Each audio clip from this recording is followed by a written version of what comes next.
So we will begin.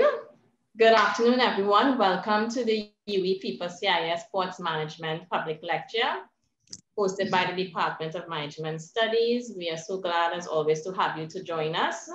Those of you who are first-time attendees, and of course, our regular participants, we are always happy to have you with us. Hope you're doing great and staying safe. I always like to start off by acknowledging the department as well as the sports management team. Dr. Shalian Wilson, the head of the Department of Management Studies, Ms. Shirley Cabrales, the UWI FIFA CIES Sports Management Program Director, Mr. Geoffrey Edwards, the FIFA CIES Local Coordinator, and I am Calicia Gregoire, the coordinator for the program. It is a pleasure to introduce our guest speaker today, Mr. Pedro Correia, a senior sport and events consultant, where he will be presenting on sports event management. Pedro graduated in management and business administration and holds a Master of Science in marketing and strategic management.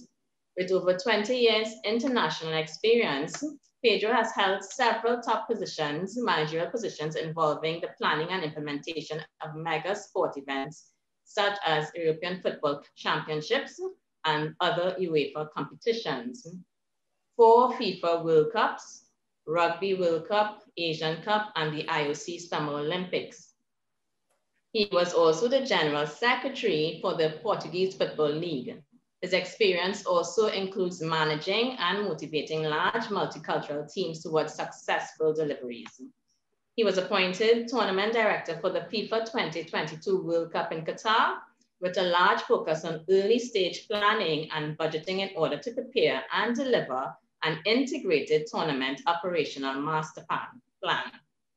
Additionally, Pedro loves to share his knowledge on the sport and event industries, where he regularly guest lecture for CIS and FIFA, also facilitating the event management course for the FIFA Club Diploma.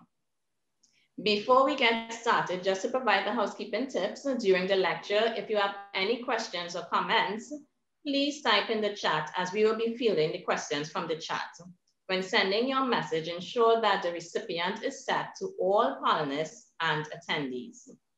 At the end of the lecture, we will have a Q&A session. At that time, do utilize the raise your hand tool, where you will be invited to ask your question. The session is being recorded, and the link to the session as well as the slides will be sent to you after. So thank you again for being here with us, and we know you will benefit from this lecture. I welcome Mr. Pedro Correia. Well, good afternoon to all the participants. Thank you very much for being here on a Saturday, especially with the Champions League final. It's a pleasure, as I said, to be here. I hope that the session will take around 2 hours. We'll have time for a few questions. And the topic for today is to speak a little bit about sport management in a holistic way, and to share some of my experience, some of the practical experience with you. Well, the presentation, Calicia has done a great presentation. I'm at the moment based in Portugal. So after 23 years going around the world in different events, I'm now based in Europe again. And I'm doing international sports consultancy for different entities: FIFA, UEFA, FIBA, CIS. I was just in Switzerland this week, the beginning of this week, for some operational readiness. So it's a different lifestyle than what I had in the past 20 years. For today, there are a few topics to cover. So as I was mentioning, the part of sport event management, let's say some generic aspects. Then we'll focus a bit on the planning for mega sport events. What does it mean? You can have cycles as long as 4-6 years to prepare an event. Out of this, we'll address, let's say, the typical operational areas, and then on a few selected ones, I will go a bit deeper to explain how they can be run or what are the most important points. We'll see also at the venue. So I'm focusing, the sport that I focus more is football. I will put forward what is the normal model of communication at the venue.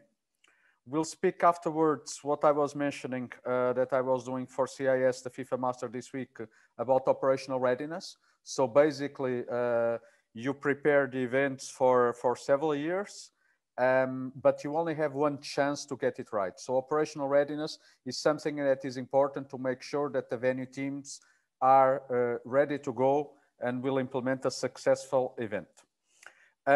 We'll touch, if we have time today, we'll touch a bit about COVID operations. So for the last 1.5 years, this has been a reality.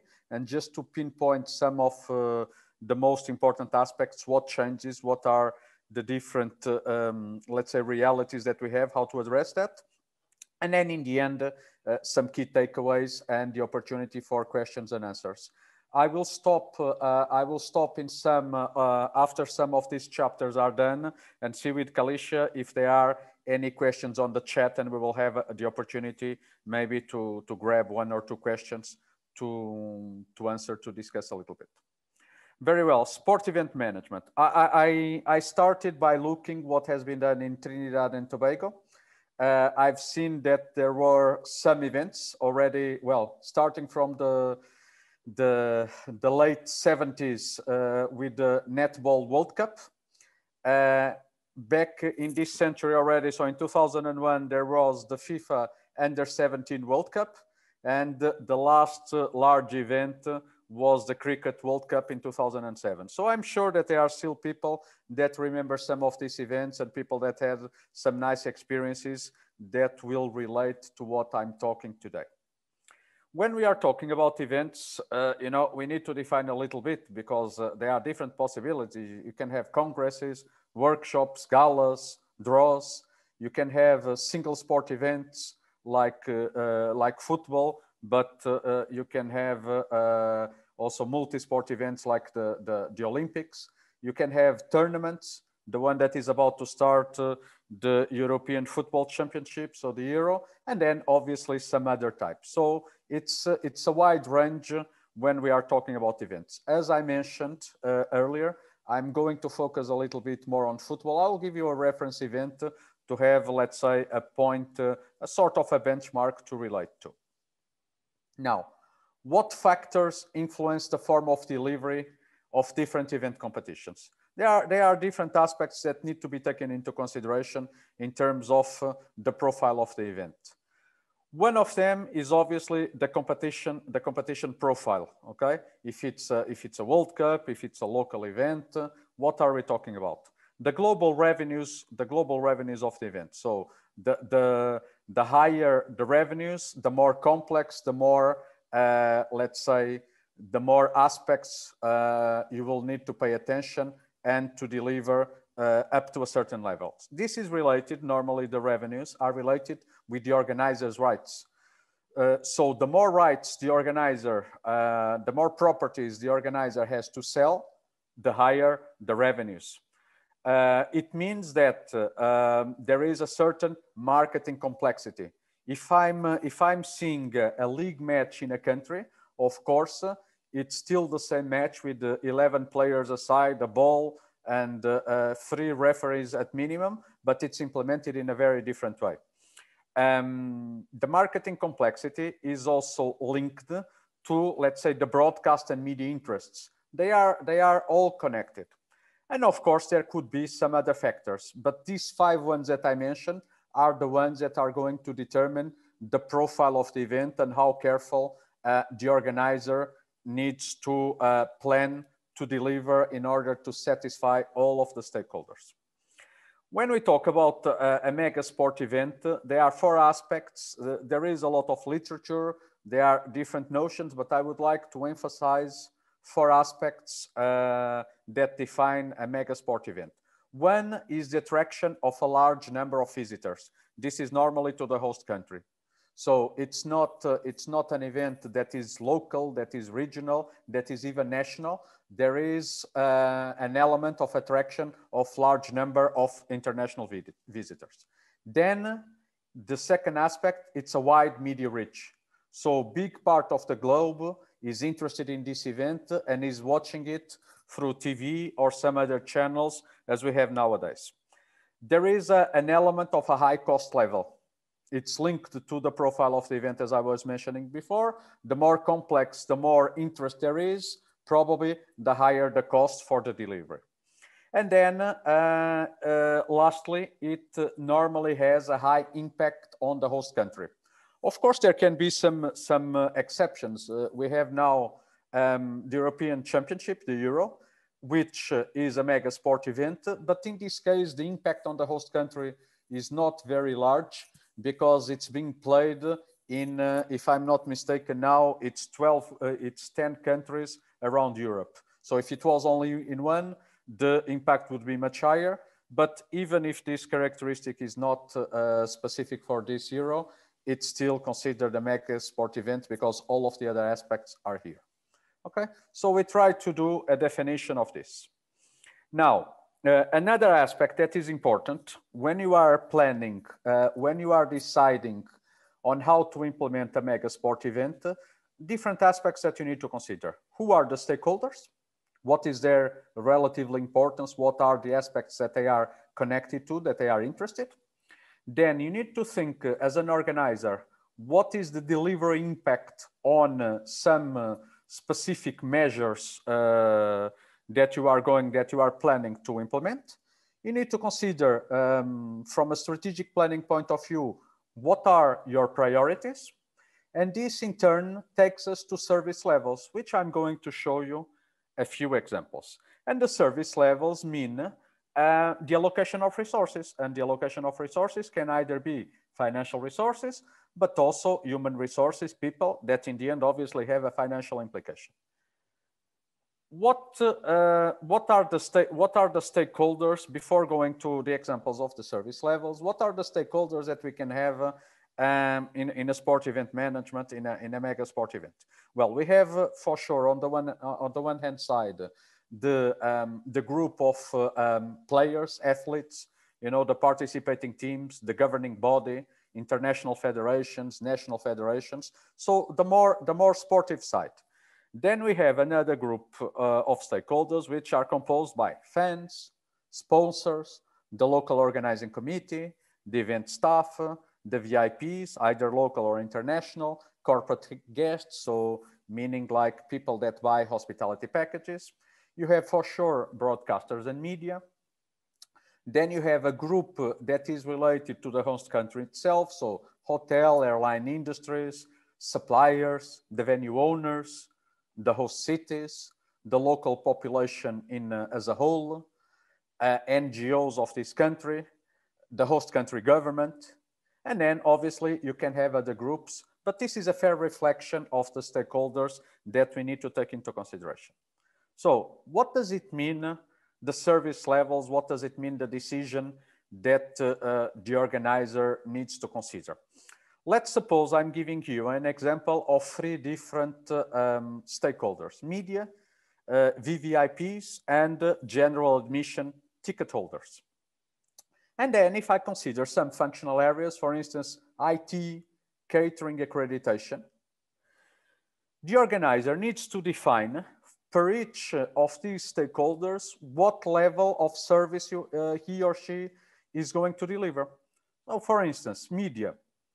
Maybe they need, well, most likely they need a dedicated Wi-Fi network in media working areas and at the pitch level, because they are a working entity. They are actually transmitting all of the news, all of the images of the event around the world. So they are an important one for you, and they deserve to have a Wi-Fi network.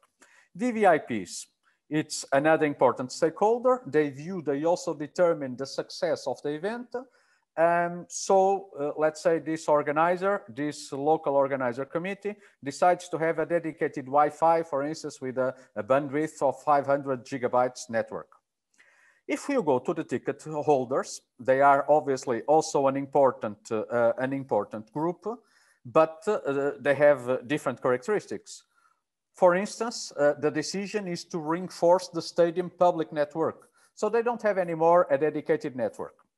All of these decisions are in line with the priorities that you are defining as an organizer, And also in terms of an analysis of the impact and the needs of each of these target groups, these stakeholders. If you go to catering, you can have an example also illustrated to this functional area. So for instance, for media, you give them access to your staff canteen, they have lunch bags and they have food dispensers. On the VVIP area, you have a live cooking lounge that opens kickoff -2 hours until final whistle plus 1 hour. Pertaining to the ticket holders, you give them access to concessions, to standard products and pricing across the different venues. Accreditation. The media, they have access to the media and working areas, so basically the places where they need to be to work. The VVIPs, the access varies according to different subcategories that they have, but they might, if they are, for instance, a president of one of the participating teams, he can go to the competition areas to go to the dressing room. On the other side, if it's like a politician that does not have a role, in reality, that will not have an accreditation. And to the ticket holders, there is no service because accreditation is a functional area that is serving, let's say, the working populations in the venue. Well, these examples are basically to illustrate this notion of service levels. And as I mentioned, it is important then to link this to the allocation of resources. I still remember, for instance, Germany 2006. I've seen my friend Andreas Plettel is on the participant list. And I remember how well Germany decided to treat the media with enhanced service levels, which had a very positive impact because, let's say, the news around the world were about German hospitality, but obviously also had a cost. So this is something to consider when you are organizing an event. Well, I told you that I was going to give a reference for today about a mega sport event. I chose the FIFA Club World Cup. Not because of the event itself, but because it's going to be, the competition is going to be reshaped. We were supposed to have now in 2021, the new format to be held in China. Now we still don't know when it's going to happen, but it's one of the exciting competitions that will come in the near future. And I would like, the next point that I would like to show you is an idea, is an illustration on how the requirements can change to accommodate, let's say, this higher profile of the mega sport events. So one of them, examples here, if you are on a league, many leagues, they will have a lower capacity. So some of them, they don't even have a minimum required, but I put here, for instance, more than 1,000, while if you are in the World Cup, it's 50 to 80,000. If you are in the Euro now, it's between 30 and 60,000. So it changes according to the profile. VIP seats. VIP seats can be 50 seats, but if you go to a final of a Euro, if you go to a final of a Club World Cup, it's over in excess of 1,000 people. Hospitality seats. Many stadiums don't even have this possibility, but if you go to a World Cup level, then you will have minimums of 3,000 people, but it can go higher up to 20,000 people. I remember in South Africa in the final in 2010, which was so far, the final was a single match with the most hospitality guests. And I think it was around 25,000 to give you an idea. Number of volunteers. In the league, many clubs don't even use volunteers. If you are going to a World Cup level, you might be talking in a range of 500 to 1,500 per match. Stewards, the same thing. In a World Cup, you can go up to 1,000, even in excess of this. Something that is maybe a little bit less obvious, the floodlights. So the lights for the match to take place, well, especially at night. It can go nowadays even in excess of the 2,000 lux because of the new technologies of broadcasting, you know, of the 4K, of the 8K that is appearing. This is to say that basically the game is still the same. It's a match of football, but it can be implemented in a variety of ways with different types of requirements. Where are these requirements coming from when you have an event like this? Well, You have the bidding requirements that the governing body, the organizer, puts forward to the countries or cities that are applying for the event. You will have for sure a host country agreement. And besides the host country agreement, you can have a range of other agreements that are necessary to be signed for the bidders. You have a host city agreement, stadium agreements. You will have agreements for the hotels, for the accommodation. You will have for airports. You will have for training centers, and you might even have some other types of agreements, but these are the main ones. So it's from these documents that the requirements are, let's say, coming from, emanating. Then you have another aspect, which are competition regulations. They can also stipulate some types of requirements. An example can be recently, well, since 2018, the implementation of the video refereeing, the VAR. This puts some requirements. And then on top of this, the organizer will have a different range of manuals that will also, let's say, at least specify some of the requirements. Now, when you are planning two mega sport events, you have a typical event management, let's say, approach. You have different project phases. And how does this work? You start, I was saying in the beginning, right in the beginning, that for a mega sport event, you can have something ranging from 2 to 8 years planning. I went to Qatar in 2015, and I was not the first one to go there. So basically 7 years in advance of the tournament, and we were already doing the planning. The shortest event that I have done was actually Euro 2004 in my home country, that we only had 2 years to plan. Regardless of this, you have different phases. You have an initial phase, which is the conceptual and strategic phase. Basically, you are thinking exactly about these service levels, what is in scope, what is not in scope, what are the critical success factors. So you are basically conceptualizing how the tournament is going to be run. Then you move on to a planning phase in which you are allocating resources, you are allocating budgets, you are seeing, in fact, how you are going to implement what you have conceptualized. You then move to an implementation phase in which you are already doing tenders, in which you are already developing manuals and so forth. So you are already implementing what was decided and the respective service levels. Finally, you have a key phase, which is the event running. So basically here we might be talking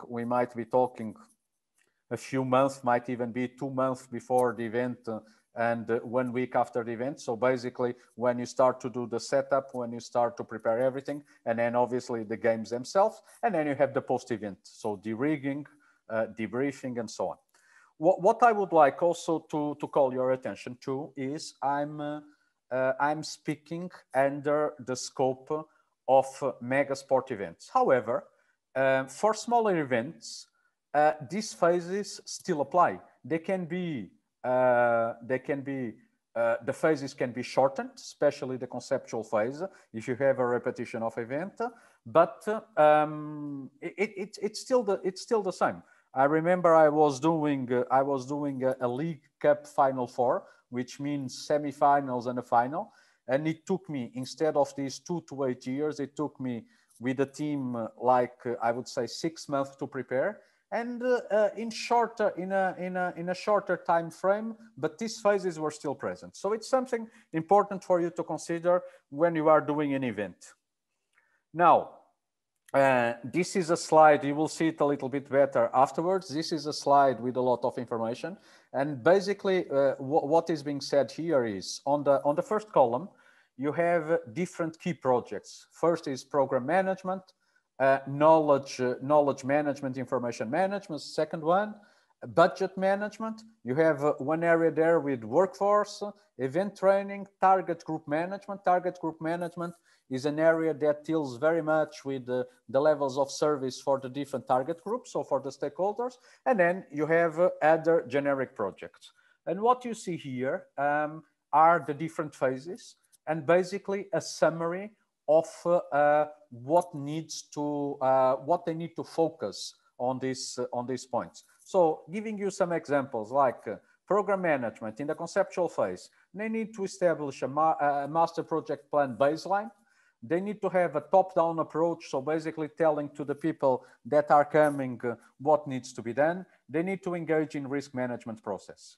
When you go to the implementation phase, there they are already focusing more on the monitoring, you know, against gate monitoring against the baseline that was established in the beginning. They are doing reporting. They are closing milestones and doing change management as we go, because as you can imagine, you can plan everything perfectly, but in the end, there are always different futures, different uncertainty levels. So you need to adapt, you need to be flexible as you go. Then in terms of the event, they will support, let's say, a central operations group. Okay, so like an example for Euro now, they have 10 different cities and they will be established this operations group in Amsterdam, in the Netherlands, okay, basically to monitor all the different venues. Then program management after the event is basically doing a debrief process, is analyzing, let's say, how the delivery was against the baseline, okay, and are already probably thinking about the new master project plan for the next event. So they have a cycle. It's a cycle that closes. If you see other projects, so the generic projects, in the conceptual phase, they are basically preparing the concept and they are doing a bottom-up process. So basically telling the management of the organizer how they expect to implement. On the planning phase, they get an approval or they get comments to the concept. They get the agreement on service levels. They get the approval for a budget. They get the approval for staffing plans. During the implementation phase, they are doing site visits. They are focusing on tenders and procurement. They are preparing the operational plans, the standard operating procedures, and they might have some pre-tournament events like galas, like the draw, like a launch of a mascot, like a launch of the logo of the event, and so on. During the event, in this event running phase, they are basically finalizing the implementation plans. I will explain it in a bit. They are doing the functional training, the event training to their respective teams. The venue setup starts, and then obviously at a certain moment, the event starts, so it's the running of the event. In the last phase, so after the event, they need to dismantle. They need to do internal and external debriefs. They need to ensure that the suppliers are paid, and they need to finalize their knowledge management activities. So this is just to give you an example how these phases are, let's say, what is the implication of these phases for different types of functional areas. If we look at an element of the planning, which is the project documentation, you know, from a macro to micro approach, what is happening? What kind of documentation is normally expected to be produced in these events? Well, you start in the beginning, most likely with a business plan or a strategy for the event as a whole. So this is where you define exactly the high level concept, what you intend to do. It moves on to what are called project charters or strategy or functional strategies. So on the basis of the business plan, you go a level deeper and you say for each of the functional areas, what needs to be done. Then you move on to operational concepts. What does it mean? An operational concept, if I pick up one of the areas that we mentioned, accreditation, you have an accreditation manual that is transversal to all of the different venues.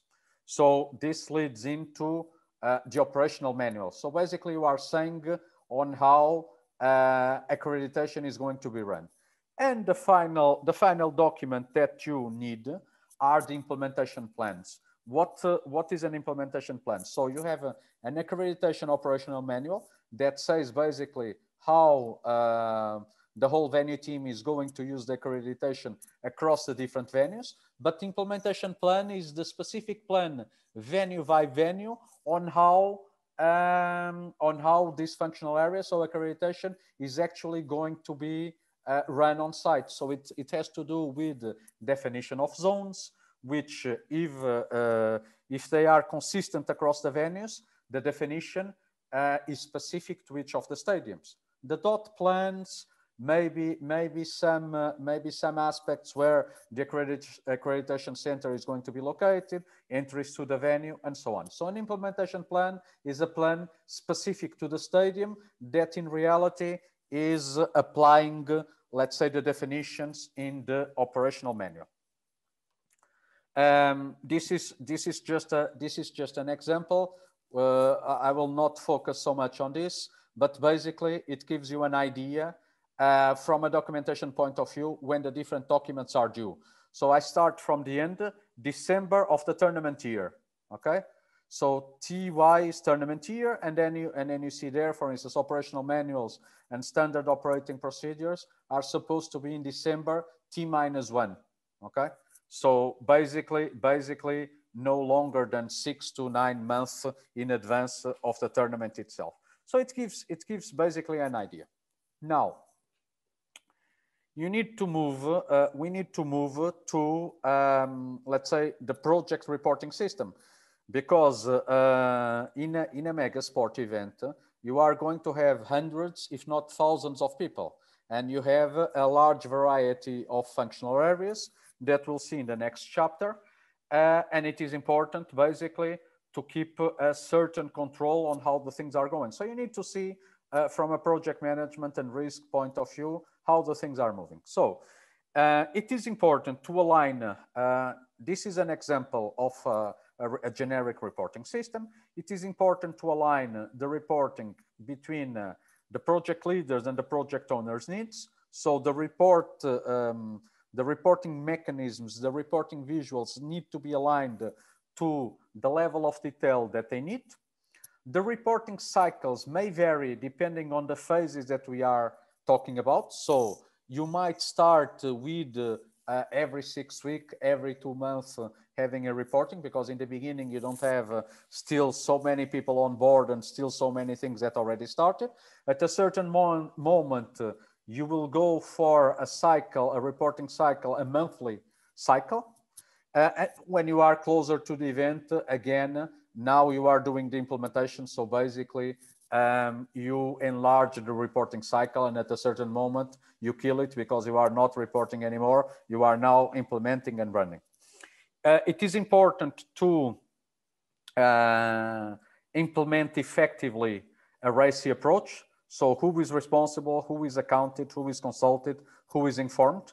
Because as you can imagine, large organizations, many things are going on, and what you do on your side will affect probably your neighbor. So it is important to be very aware about this. As mentioned, adjust the reports to each of the level, to each of the levels of people, so to their specific needs. The project management should be linked to the budget. This is something that quite often does not happen. So you are driving sometimes a little bit on the dark. I would not say driving without a destination, but you are implementing things and you are not immediately seeing what is the budget impact. And here we are talking about many millions. To give you an idea, like a World Cup, a FIFA World Cup is costing around 750 million. So we can implement matches. Giving you an example, the League Cup tournament that I was doing, each match was costing 200,000. If I go to a Euro, each match on average is costing around 6 million. If I go to a World Cup, it's costing like around 10 million, okay? In direct and indirect costs. And then it is important when you are doing this sort of reporting to have qualitative, but also quantitative analysis. The quantitative analysis might be linked one part to the budget, but might be linked to other elements. So if your project is volunteer management and you need to recruit, let's say 15,000, 20,000 volunteers, one quantitative element is to know at which level you are. For instance, I'm at 50%.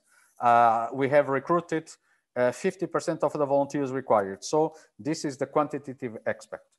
And then obviously is try to automate this reporting, at least to do it digital. Several organizations do it manual, and this obviously becomes much more difficult to manage. This is an example that I wanted to show you. It's a steering group report from a real example from Euro 2012. And basically here you see you have the different functional areas. This is the steering group. It's basically like executive committee members. And here they don't need a lot of detail. They need to know they have a traffic light system to understand what is going well, what is not going so well. Okay, so you have here one project that is red, two that are orange, a few that are yellow.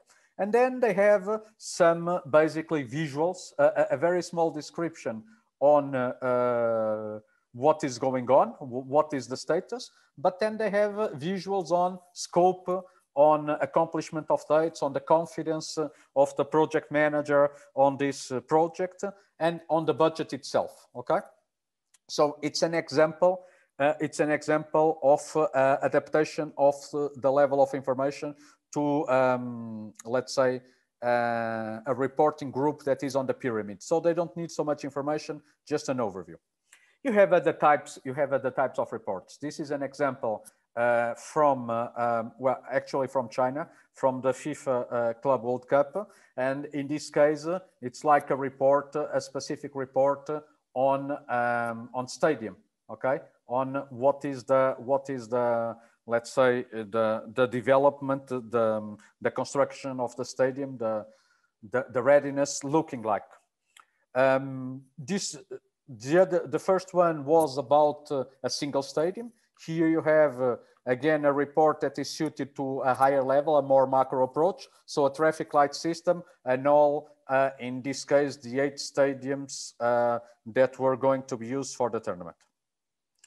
Kalisha, I would stop here a little bit and maybe see, so we finalize this part of the, let's say the planning of mega sport events, just to take 1 or 2 questions if there is something before moving on to the next area. Sure, thanks Pedro. Any questions?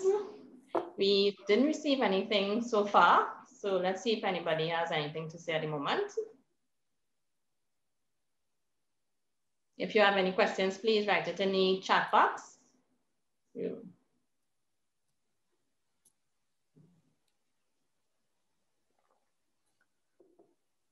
Okay, then, Kalisha, I think that we move on. Yes, you'll carry on, yes.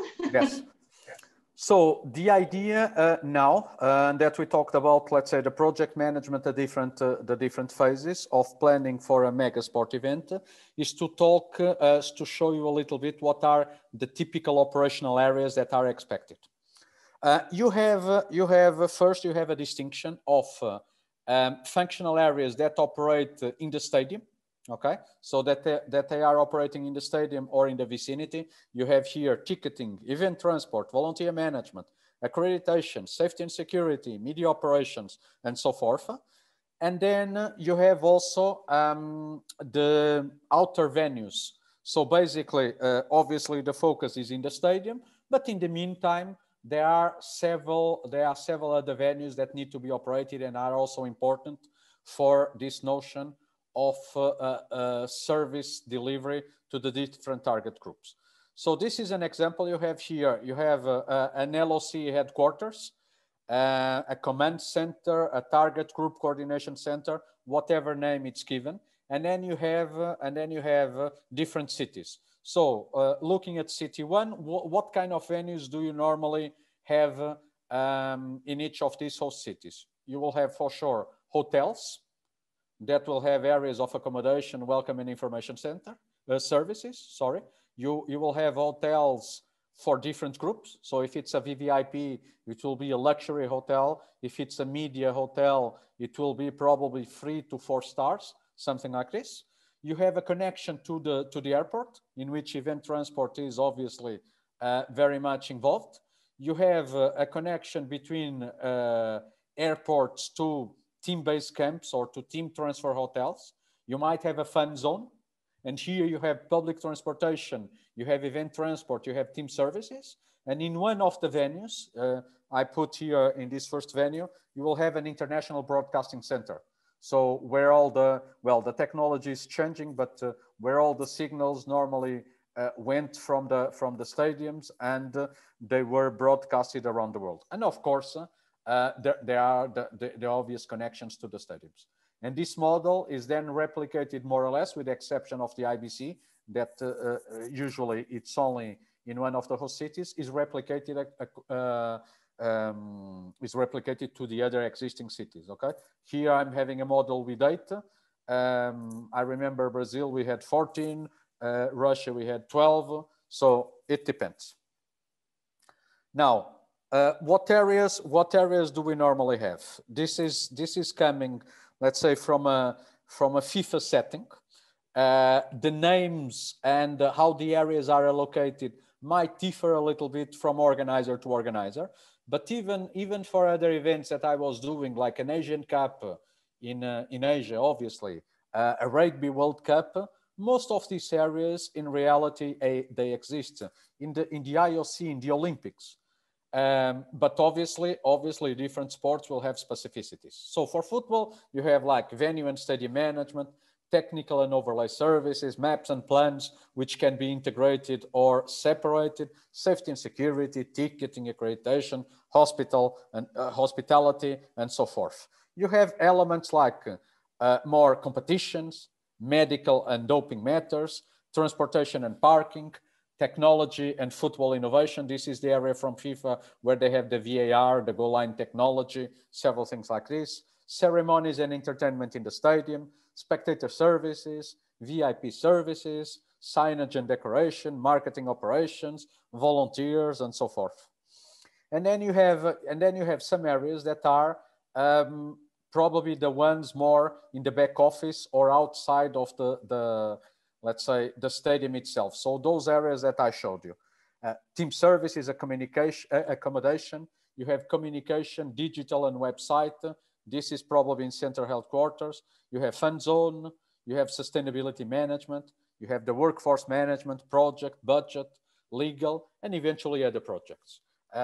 My experience is that you would have usually around 30, 35, to 50 different projects or functional areas, especially when you reach, let's say, a timing close to the event. So this gives you an idea on the organization. Now, if I go to some of these key selected functional areas, I would like to bring to your attention venue management. Venue management needs to ensure the venue readiness. So meaning that the stadium and the surroundings, that they are ready to implement the matches. This is obviously linked to the part of infrastructure. It's quite often that for these events, several of the venues are either reconstructed or are actually built from, well, they are newly built. The part of operations, there needs to be, despite all of the manuals, all of the implementation plans, you still need to have a function that coordinates the different cross-functional activities within the venue. This can be called also sometimes a venue operation center. Basically, the team has to work as a venue team. There is a sort of metrics reporting. They are reporting to their central, for instance, accreditation area in the HQ, but they need to be working together and reporting to the venue manager on site. The venue manager would have joint responsibility with all the other projects. So let's say the implementation is global. It's not, it cannot be done in silos. Sometimes you need to find compromises.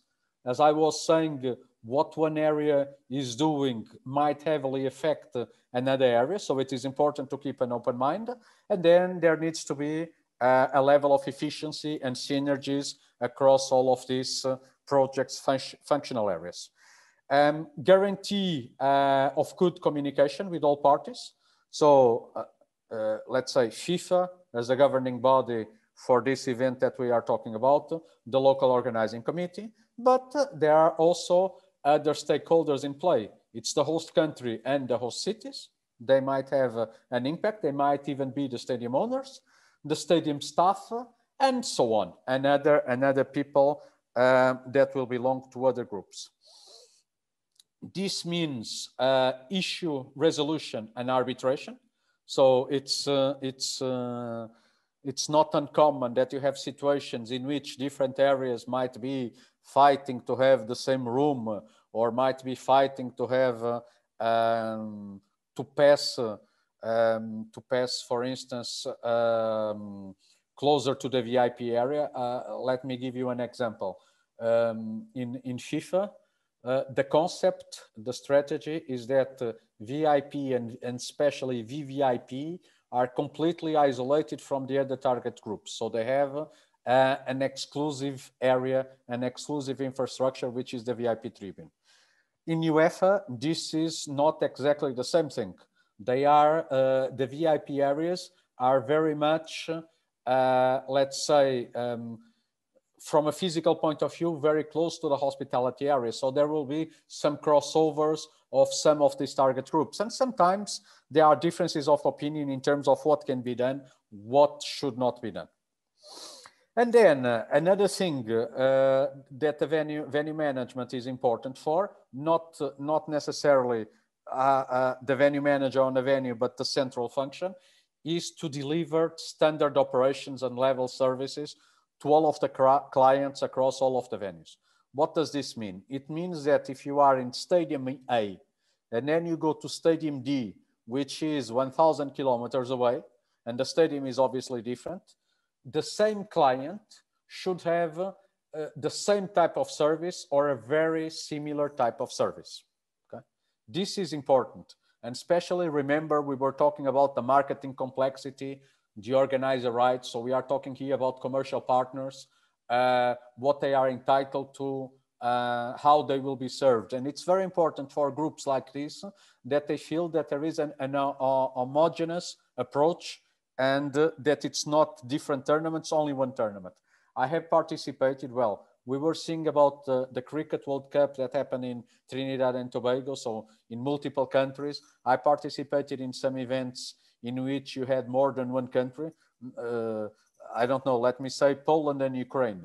Completely different countries, completely different customs, but from an organizer point of view, you still wanted to make the customers feel this is a single euro. We are implementing it in the same way. So it shows a level of professionalism and a level of, let's say, demand across all of the different venues. Well, if I talk now a little bit about structure, how venue management, how this is organized, and bear in mind also that this is a little bit transitioning. So there are differences between the World Cups, and from 2018 in Russia to 2022 in Qatar, some things will change. But from a FIFA point of view, basically what exists is a FIFA general coordinator, the higher authority in the venue. He will have maybe an assistant general coordinator or a competition coordinator. There is normally an LOC venue manager. If you are working on a local organizing committee, let's say, model. And this is one of the parts that is changing, because for Qatar, probably this function will belong to FIFA and not to the LOC. And then underneath the general coordinator, you have the different functional areas. So the ones that we were seeing, you have ticketing, you have hospitality, you have volunteering, you have different kinds of areas. This is an example now from 2019, from the FIFA Women's World Cup, of how an LOC venue team looks like. So in an LOC model, there is a venue manager. You have areas like accreditation, VIPs, because you have an area for FIFA, one for the LOC. You have security, safety and security, you have medical, you have technical operations, you have signage, you have volunteers. Some of the areas, you will see that there is a duplication between the local organizing committee and FIFA. And an example is, for instance, media operations, TV and media operations. What is the reason for this? The reason is simple. If you remember, I said that there are several documents that determine the requirements, the bidding requirements for the organizing committee. So media operations here, the responsibility of the organizing committee is to deliver all of those requirements. So it means the media center, that it has the chairs, that it has the tables, that it has the Wi-Fi, that it has the canteen, so the food and beverage elements and so on. At the same time, on the FIFA side, the media operations function has a different role. It's more the running, it's more the implementation. It's the FIFA media officers. So basically they are contacting from the broadcasters to the teams, to the players, to the local press and so on. So they work hand in hand. One area more focused with the infrastructure and delivery of services, while the other area is more related to the implementation of this project. And this happens in a few of the different areas. Well, now, one area that is quite important, quite interesting, it's technical services and overlay. Sometimes they are connected, sometimes they are separated. But basically here, what I am considering within this area. We are talking about elements like backup power, waste management, water management, technical equipment, forklifts, whatever you can think about this, sound systems, the sound systems in the venue, and then other requirements. So basically, overlay, it's everything that you need to implement in addition to a stadium in order to fulfill the specific requirements of this mega sport event. And I give you an example. This is Berlin, if I'm not mistaken. This is the stadium. So when they are doing certain types of matches, this is how it's looking like a league match. But if you see now for a World Cup, everything that you see now around, from the signage, from the decoration that you see, to the tents, to portable toilets, whatever you might think of, this is overlay. And this is related very much with what I mentioned, the competition profile. So you have here exactly the same venue, but being used for a different type of event. So one is a World Cup and the other one is probably a normal league match, and you see the difference. And I can show you further differences. Now, this is related, for instance, with the media tribune. So you see on the left side an image of a normal media tribune. I'm not judging if it's a good media. Well, actually, it's a media center in this case, not a media tribune. Apologies. I'm not judging if it's a good one or not. I've seen better, I've seen worse. But you have on the right side a setup for a World Cup, and it's completely different. And you can see the numbers. Okay. And in addition to this, for instance, the media center, in a normal match, you are talking, some stadiums don't even have it, but you are talking somewhere between 30 to 50 people. When you are going to a World Cup scenario, you have 300 people for a group stage, because if you go to knockout, semifinals and final, this will go much higher. And you see that it can go for 300 people, we are talking about 1,500 square meters. So it's something quite large, and hence the importance of having technical services and overlay. Now, another critical area, safety and security. Safety and security, it's quite important, well, in all events. I think that particularly in football matches, there is a very big different profile between, you know, national teams matches and club competitions. In the club competitions, you have more rivalries and the risk assessment is completely different.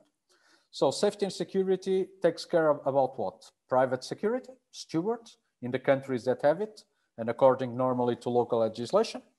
You have public security.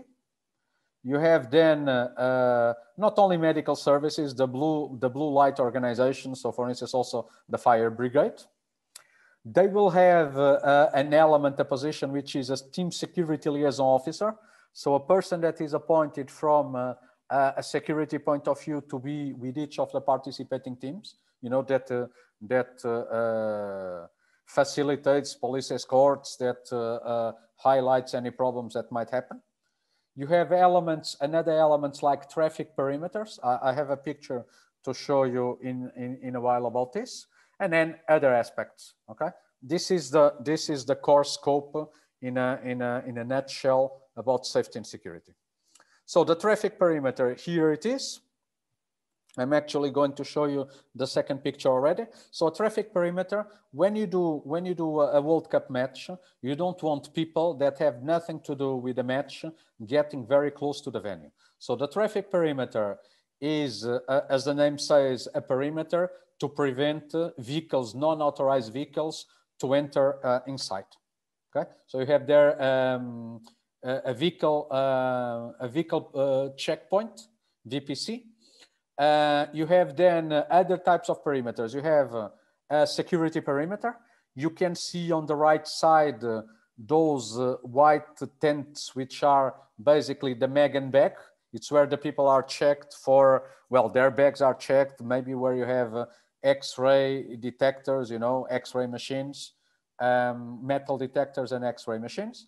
And then the inner perimeter is basically, it's normally the facade of the stadium where you have the turnstiles. So again, this is a completely different setup, because when you have a normal league match, a normal football match, you probably only have the inner perimeter. The other two don't exist. The example on the right side is to give you an illustration. This is in Brazil, 2014, Brasilia. And you can see the queues of people, because basically everybody was so excited that everybody wanted to enter. I think that this was around 3 hours before the kickoff. So thousands of people arrived at the same time, and the queues had, well, they had hundreds of meters, if not over a kilometer.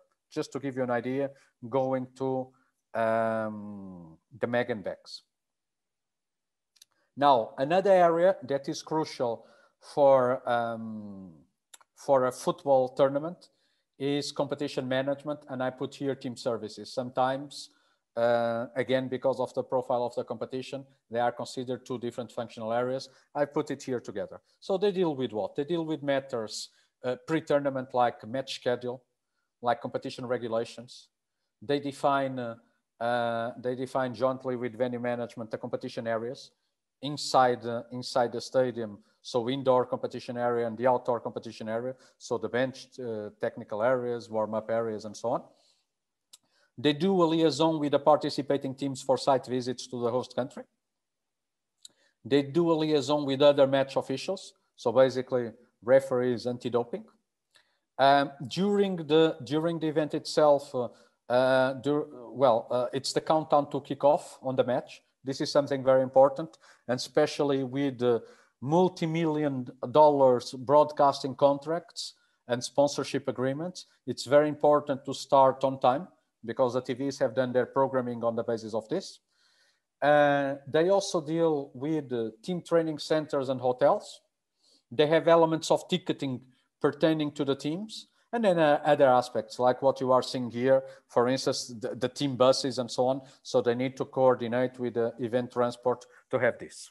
Another element which became standard now in these events after 2018 is the VAR. Okay, you have the central area in Moscow, the review area, but then you have the referee review area on the right on the pitch, and then you have the goal line technology. So we are seeing in the last I would say 5 years, we are seeing the introduction of a lot of technology in football. Now, if you go into TV and media operations, they deal, again, the areas sometimes are separated. You have TV operations and you have media operations, but I put here different elements that are important in terms of the planning. You have team arrivals, you know, you need to find a place and this needs to be coordinated with the teams. You have dressing room filming. You have a flash interview.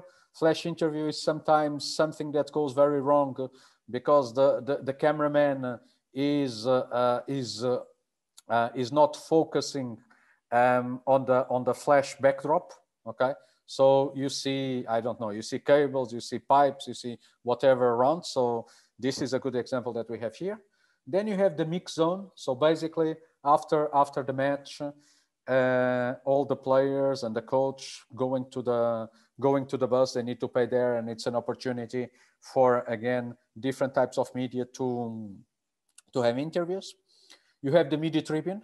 This is quite normally this is quite heavy infrastructure changes because the stadiums in normal operations are not prepared for the number of seats. So you need to cable a lot. It's kilometers of cables.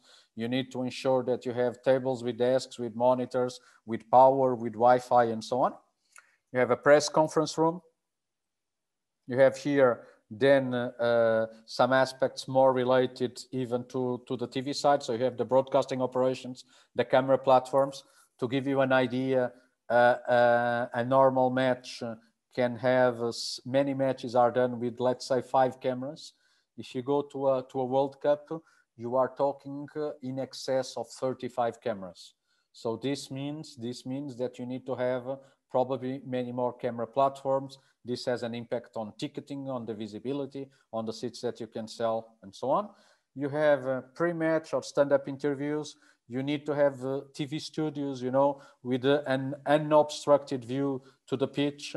So in some cases, you need to create as overlay, so as a temporary facility to do this. So TV and media operations deal with all of this. It has an impact, and as I was saying, in the camera plan, in the number of cameras, which is directly linked to camera platforms. This is an example of a temporary camera platform that was installed just for this specific match. And then you have a TV compound. So the TV compound that you see there is a very small one. It's from a competition with a low profile. This probably has, I don't know, let's say 500 square meters. If you go to an event like a World Cup, you need to have, let's say at the highest level, so semifinals, final, you need to have 8,000, 10,000 square meters. So basically, again, here it shows you the profile of the competition and of the match. So if it's 10,000, it's 20 times this size that is here.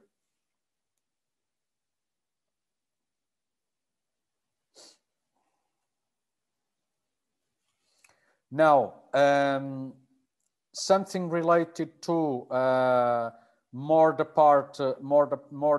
commercial part, more the marketing, the implementation. So it's linked with elements like perimeter boards. Nowadays for these events, it's everything with LEDs, rotating LEDs. But you have here media areas, you know, an example, this is probably a press conference. You have match day promotion in the social media. You need to be concerned from a marketing point of view with player escorts, okay? These are normally possibilities. These are considered to be sole and exclusive for the commercial partners. So as part of their package, they had a possibility to implement some of these activations. You have here a virtual meet and greet. You might have mascots. You might have different aspects. Now, if we go to ticketing, I was telling you the difference between national team competitions and club competitions. So ticketing is obviously dealing with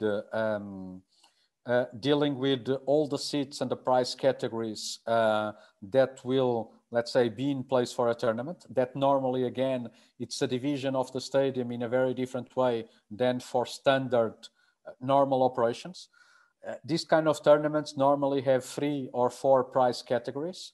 And the picture on the right, I know immediately that this is a club competition, because if you see, there are stewards and there is a buffer zone. So a segregation between the players. So this is something that is quite normal in club competition, especially with the rivalries are very strong.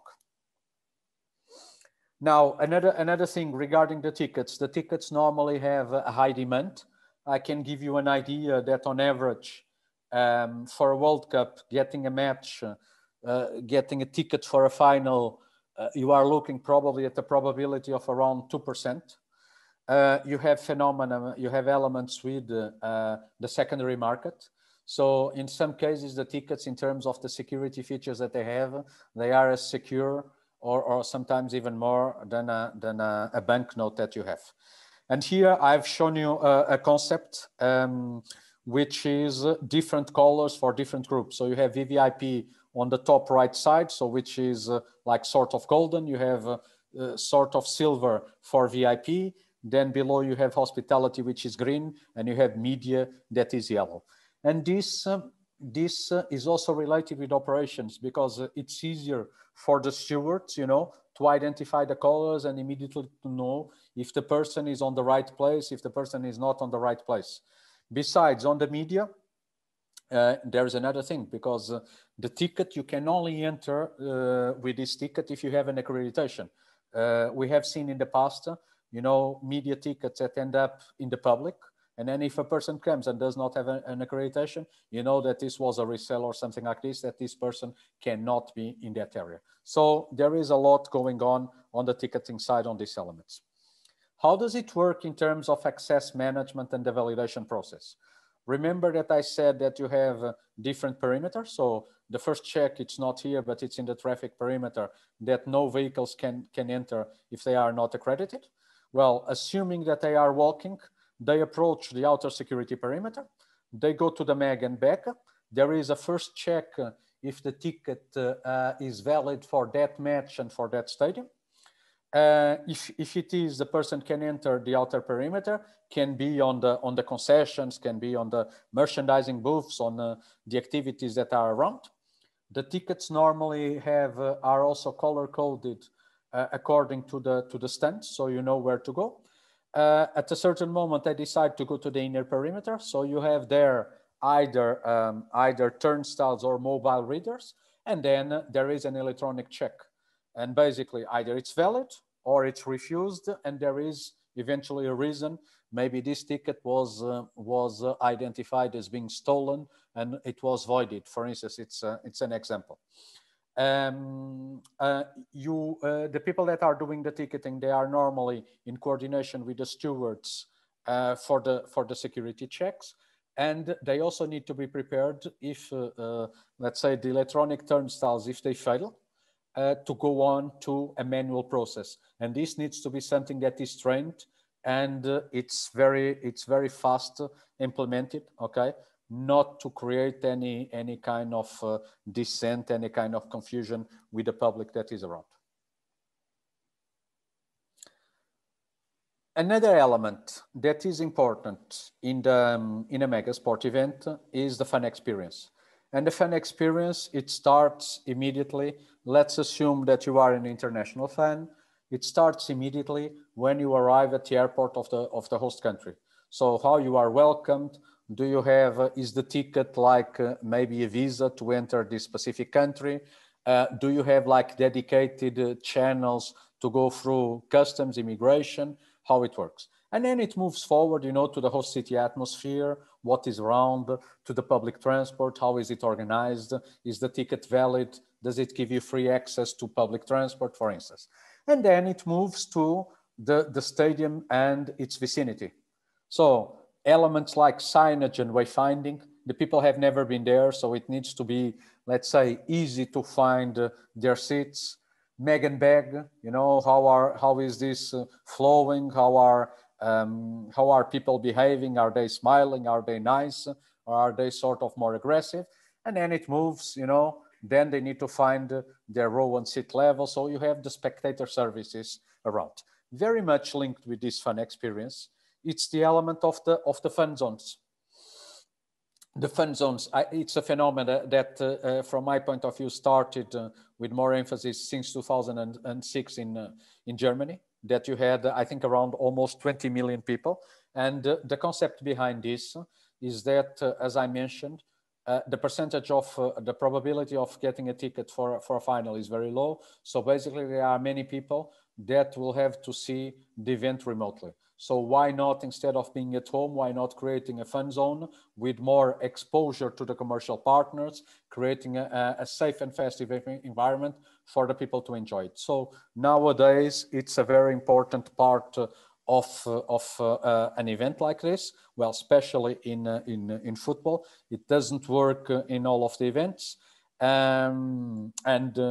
has different degrees of success depending on the countries, depending on the climate, depending on the location of the fun zone, and different elements that need to be considered. Another area that is that I would like to share with you some thoughts are the volunteers. The volunteers are considered to be ambassadors of the tournament. It's probably the first one of the first phases that you see, you know, immediately in the airport, you will have volunteers. So it's important to have motivated, well-trained, nice, welcoming volunteers. It's a possibility to involve the local population. Areas that can normally use volunteers are, for instance, media, ticketing, protocol, marketing, venue management, and so on. There are some areas that volunteers should not be used, like you don't want to put a volunteer in a parking area, you know, maybe either having rain or the opposite of being too hot, getting the dust from the parking. This is something that you don't want to do.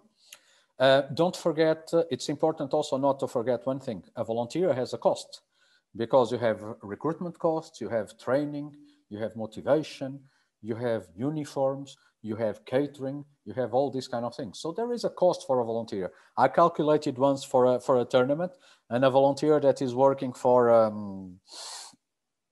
around 3 to 4 weeks would have a cost of around $1,500 US, just to give you an idea. So you need to treat them well. Recruitment is essential, okay? Understanding specifically what the areas need the volunteers for, if these jobs are suitable, and then obviously matching the volunteers. So we are talking about, depending on the event, again, from 7,000, 15,000. I was in the Olympics in 2012, and there were 70,000 volunteers. So you can imagine this is a huge endeavor to recruit all of the people and to manage this element of the workforce. It's very important to keep them motivated, to reward them, not with financial incentives, but with things that they would appreciate, okay? So a good definition of the service levels is very important here. It's important to have it's important and nice to have a uniform, okay? Something that distinguishes them, something that they are proud of using, a visual identity for them and for the tournament. And then, as I said, one of the incentives is, for instance, a farewell gift, a testimonial saying that they participated and thanking them for this. This can also be, the volunteering area can also be something very important from a legacy point of view, because you generated maybe a goodwill for volunteers for other events. I remember, for instance, participating in a tournament, Ukraine, that had no culture whatsoever of volunteer, because also the levels of salaries are low and the people don't have any motivation to volunteer. So it was quite an interesting challenge, but in the end it was successful. And then the federation had a database, had this concept now already understood and easier to implement in the country.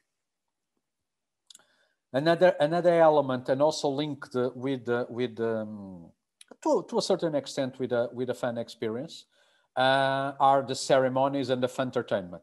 Obviously, the ceremony that you see here, the people that are on the stadium, they watch it, but this is actually built as a TV show, okay? It's to be broadcasted to entertain the families, the people, the fans around the world. Okay. Kalisha, I finished this part with the functional areas. I'm not sure if there is any question at the moment. We can stop for a little bit. Yes, so we have a few questions. The first question from Jamil. You mentioned, well, you just spoke about volunteer and the volunteer management. What process do you use to recruit volunteers and how do you keep volunteers motivated? You just spoke about that. And he's asking because the performance of the volunteers can impact the performance of the events. Okay. So very well, I'll detail a little bit more. There are different possibilities to recruit the volunteers. One is to partner with somebody, okay?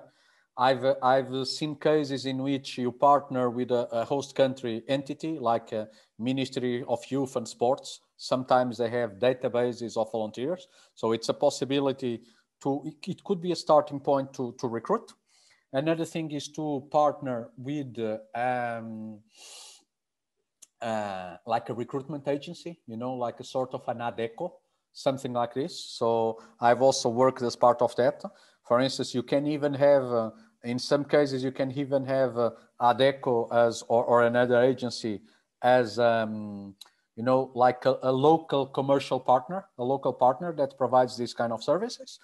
And the third alternative, well, there could be others, but the third alternative that I've seen was directly from the organizer. So I've done this in Poland and in Ukraine. And basically what you do is you recruit first a certain pool of volunteers. Let's call them like the super volunteers, let's call this. And it's basically then with the functional area of the volunteer department, it's these super volunteers that then are recruiting the other volunteers. So you have like a sort of a pyramid scheme. It's hard. You need to do a lot of interviews. You need to have a good script to do it, but it's possible to do it.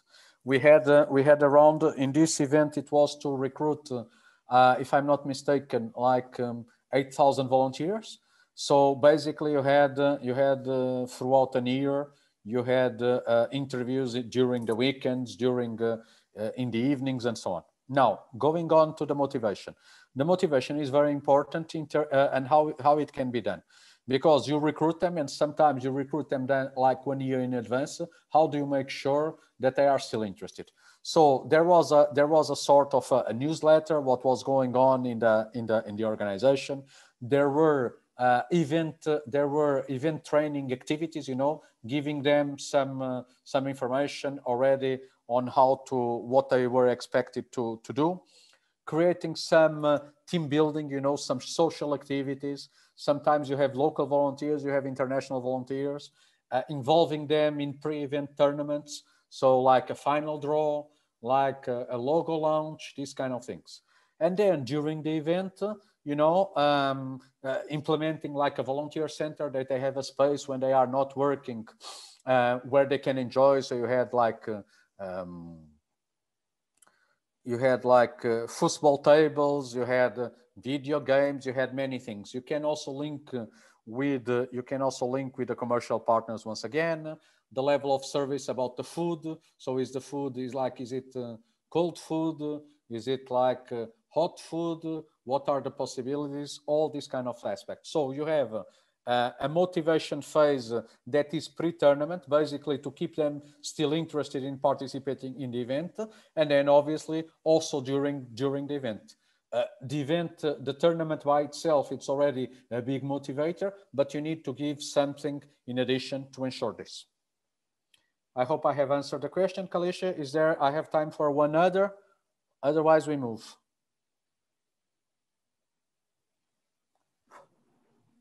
Okay. We move? Yeah. No, we have some more. Hold on. So just one more. Pick one, please. Yes. Okay. So I guess you'll be coming up to this at the end of the lecture in terms of COVID-19. So what are the likely impact of COVID-19 on mega sports event management looking at 2020 Olympics in Tokyo and be revisited? Well, I'm not going to answer this because we have a chapter about COVID, okay? And then I will answer at that moment. All right. So the last one is, sorry, let me just get that there for you. May I know how to organize, from Angie, how to organize e-sport event, and especially within the current pandemic? Well, I think that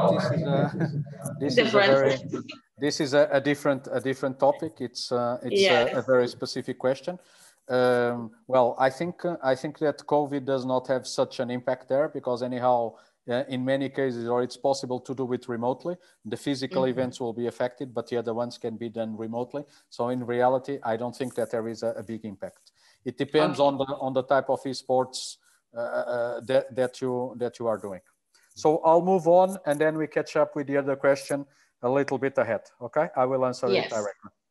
So communication in the venue, this is something that is very important because the venue team needs to work in an efficient way. What are the dynamics from a FIFA point of view, from a Club World Cup point of view? So you have the general coordinator and him or her will contact with the PMAs, which are the participating member associations, so the teams, that will have a team liaison officer. So between the competition coordinator and the general coordinator, this is how the communication is going to the teams, to the participating teams.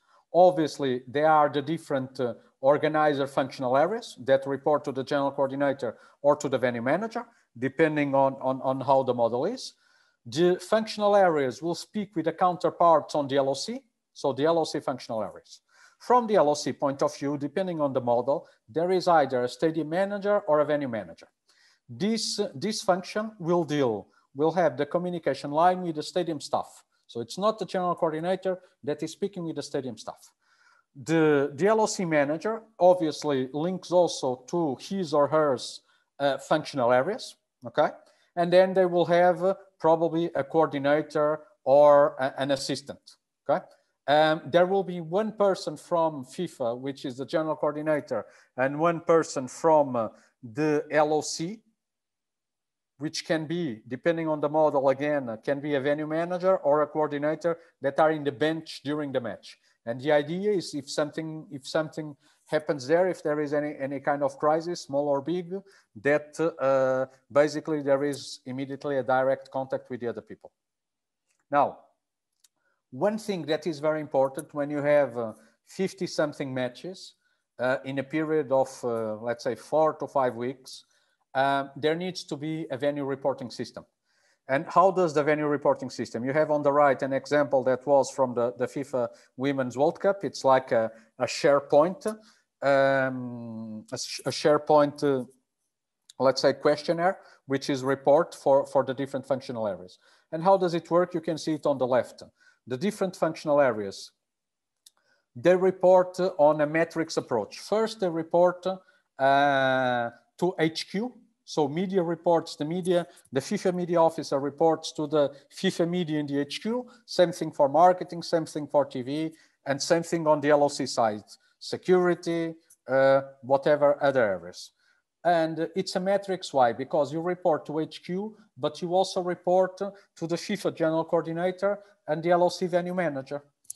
And why? Because they need to know what is going on in the venue, okay? They are more interested in the venue, whilst the HQ is more focusing on what is going on in all of the stadiums, in all of the venues. And the FIFA general coordinator, they will make a summary, you know, in order to identify what needs to be escalated to the command center, you know, to an operations group.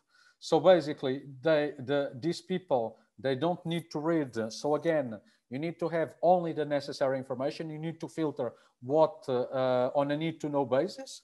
And these points are escalated, okay? So the higher it goes, the less detail they need. Only the issues to solve.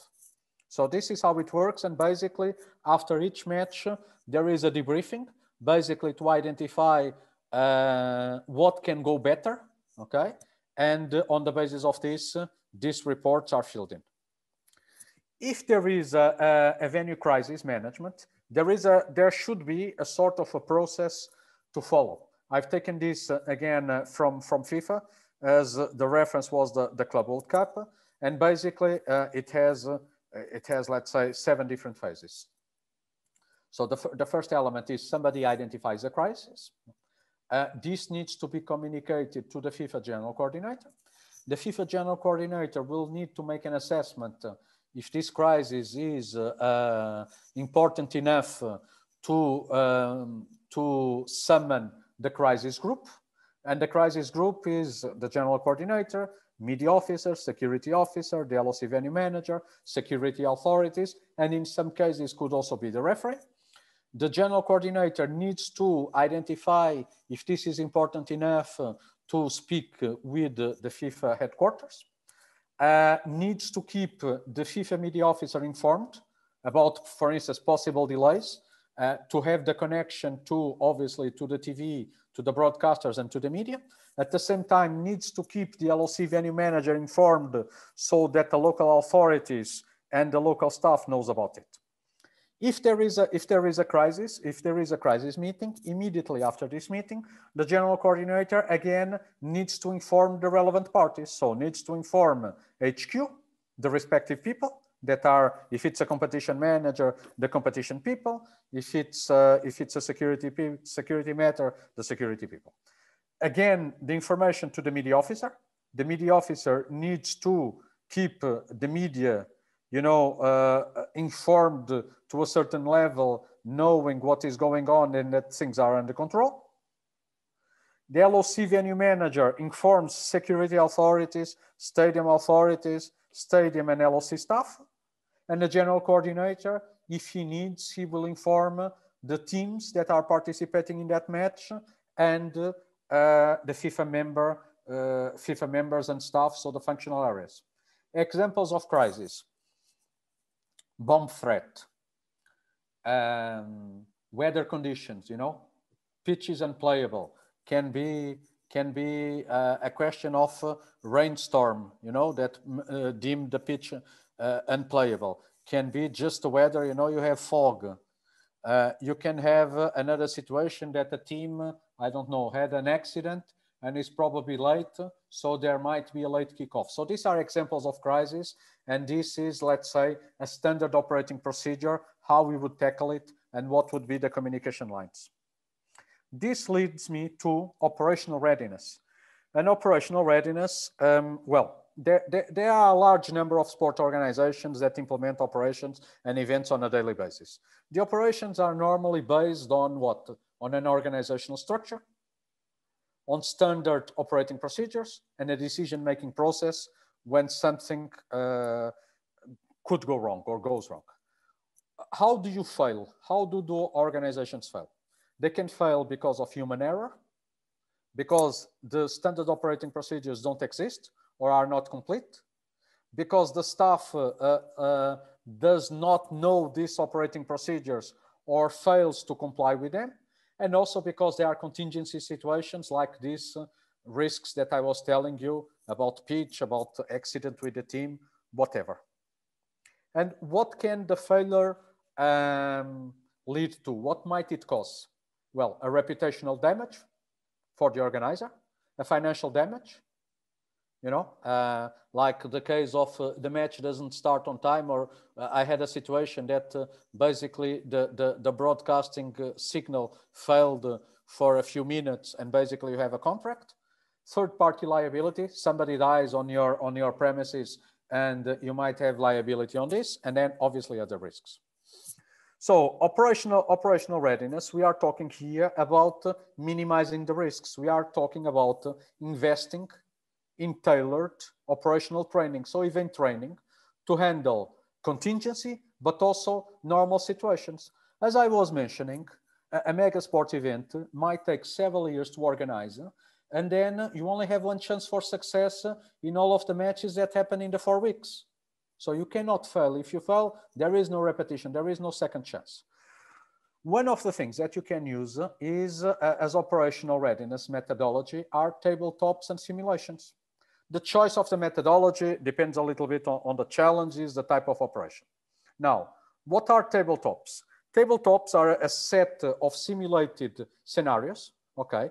They are designed to test different hypothetical situations, plans, policies, procedures, whatever, as well as the operational readiness and reaction to like normal, meaning standard, and contingency situations. Obviously, the behavior of the workforce.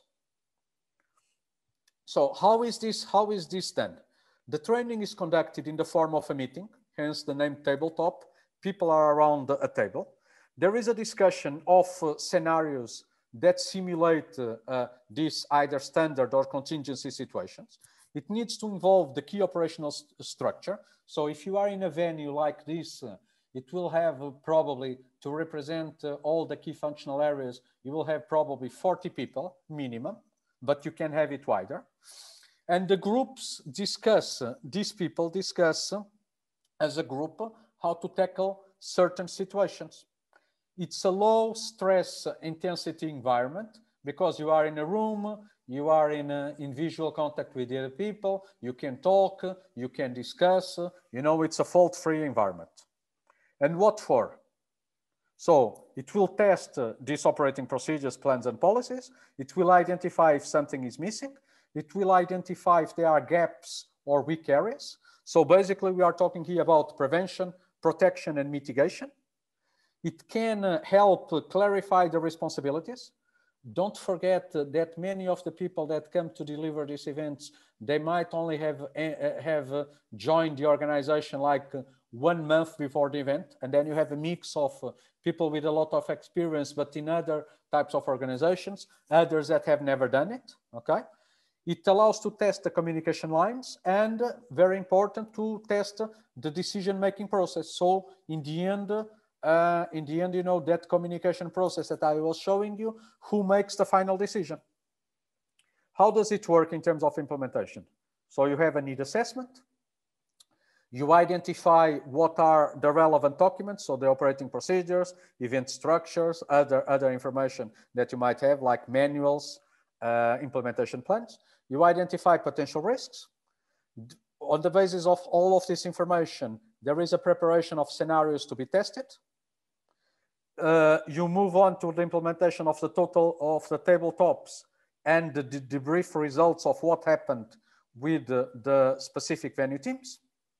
You report to the top management what are the results and a suggestion maybe for an action plan if something didn't go well, okay?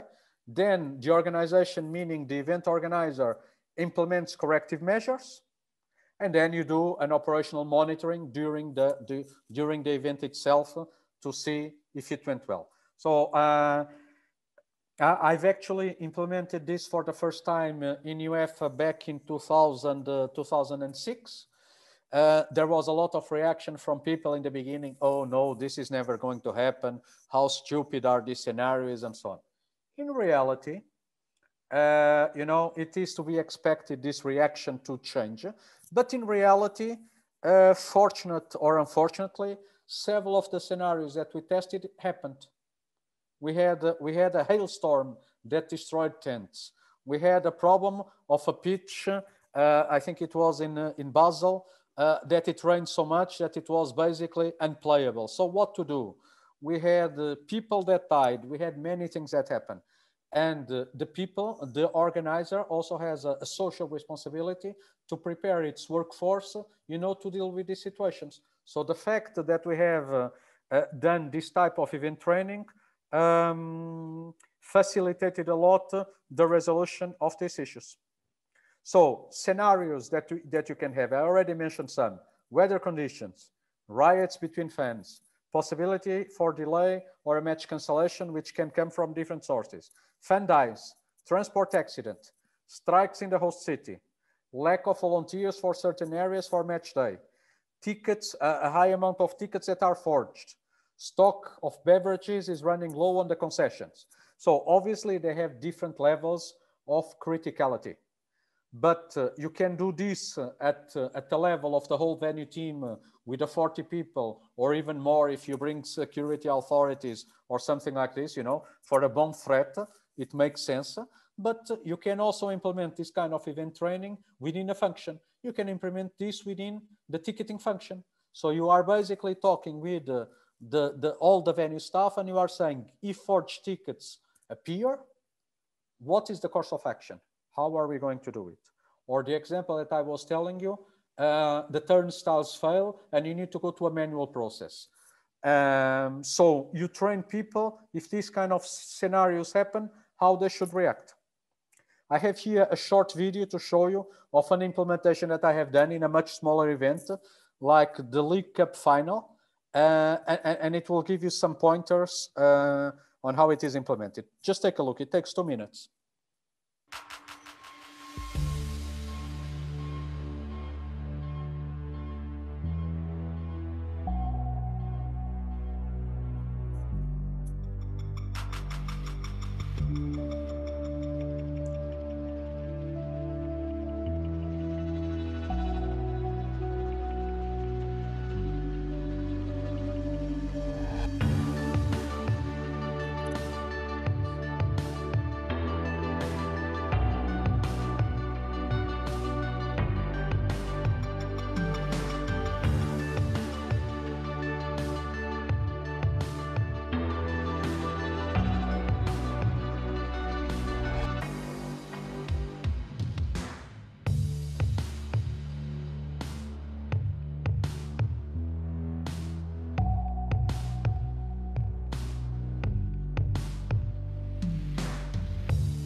So before going to the COVID operations, the second part that you saw was about the simulation. And the simulation, it's a little bit a different type of methodology in which you test similar types of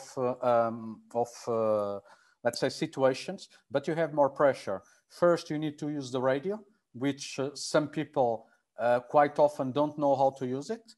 But you are moved to different places in the stadium, and you start receiving, in this case, well, it was in Portuguese, you start receiving triggers, you know, for instance, by SMS. So we have an app to do this. And basically you have a time pressure because you are running maybe 4 hours on a match. You are running it in 1.5 hours. And every 2 or 3 minutes, you have a trigger to your functional area. But now you don't have the comfort of being in the same area. So basically, they need to communicate with each other by radio, okay? And they need to find a solution together. At the end, there is always a debrief, so people come together, and myself and other people, or let's say the moderators, would be on a command center. We are listening to how people are communicating in the radio and what kind of solutions. And then we are going to talk, okay, what went well? Did you solve it correctly? Should you have communicated to this functional area? What is missing? This decision that you are taking, how is it influencing others? And out of this, you create different things. You create the communication lines. You create an understanding of the decision-making process, who needs to be involved in certain decisions, that everybody is important, that it's teamwork, you know, and basically you are, let's say, giving the tools that people, if something like this happens, then on the match day, they are able to solve it probably in a much easier way because they have already experienced this. Okay. So now we go to the COVID operations, and I will answer the question that I had before. So COVID operations was something that well, it's very specific to now, and I was asked to talk a little bit about it. So I think that from now onwards, there will always be in our mind what I would call a biosecurity risk. I think it will be a serious consideration for the future.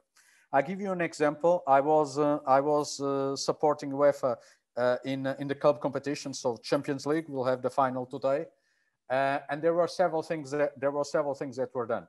So minimum health and hygiene requirements for the return of spectators. I only had one match during the season that there were spectators, but there was a number of matches in different countries. Well, the final will have 1/3 of spectators, and then there were different things. There was a manual, a return to play, an operational manual, and a return to play protocol. So basically the things were documented because we are talking about around 500 matches across, well, UEFA has 55 associations. Let's say that around half of them will have UEFA competition matches. What is the impact out of this in terms of a summary? Only essential people are involved in the operation. So when this is controlled by the accreditation system, you have much less people to organize the match. So this means that you simplify operations. There is an impact in infrastructure. So for instance, in terms of benches, the people need to have social distancing between them. You see here on the top, on the bottom lower picture. But even the dressing rooms, for instance, there is a requirement in Europe that you need to have 2 dressing rooms per team now. So one for the technical staff, the other one for the players. There are several impacts in terms of infrastructure. Then there is the question of the testing. There is the bubble concept. And this also means that there are different functions that they are created. There is a protocol officer that is with the team, that is traveling in advance, that is ensuring that all of the players, all of the delegation from a team is within this protocol and is within the bubble, that there are no unnecessary risks, and that everybody is, let's say, tested with the 72 hours in advance. There is an hygiene officer in the stadium making sure that all of the stadium is prepared and is disinfected. So this means what is called an hygienization of the competition areas, because the main aspect is to protect, let's say, the artists, the players. This is controlled also in terms of timing. So after a certain moment, let's say 3 hours before kickoff, the indoor and outdoor technical areas, nobody can enter except if they can show an ID and their test, and obviously have an accreditation for that area. There are new ways of engaging with the stakeholders, namely in terms of the commercial activations. There was also, and talking a little bit to the participant that was asking about esports. So this was a moment that different clubs and different sports, they took the time to do what? To do fun engagement, digital fun engagement. So we have seen legendary and historical matches being replaced. We have seen inspirational stories from sporting influencers. We have seen engagement with players through OTT platforms. We have seen stadium virtual tools. You know, the case of an OTT platform, for instance, Stay and Play Cup, you know, with players representing different teams and so on, and joking a little bit around and doing a tournament, and also having an element of CSR, so corporate social responsibility or football social responsibility. You see a lot of quizzes, videos, photos, network activities in the apps. You see these esports challenges, you know, I show you here, there was already a UEFA tournament, which was the Euro 2020 that was already played. I think it was Italy that won in this. So there were many activities going on. At the same time, at the day of the match, we see here different examples. On the left side, on the top, you know, the partnerships with Zoom. I show here in football, but you had in basketball and in the NBA, you had in MLB, you had in different events.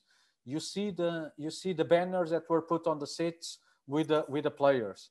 You see, for instance, on the right side, a virtual meet and greet. So you have a fan you have a fan that was supposed, I believe it was Kia as a sponsor, that could go and greet the players when they are arriving at the stadium. This was not possible. So basically you do it digital, you know, and the players, when they are coming, they were briefed to say hello, to interact a little bit and so on. So a different way using the technologies in our favor. You see below another club that has basically, instead of putting faces of the people, has put a scarf for each player, and on the rotating panels, on the LEDs, they were saying thank you to each of their associates with the number, with their membership number.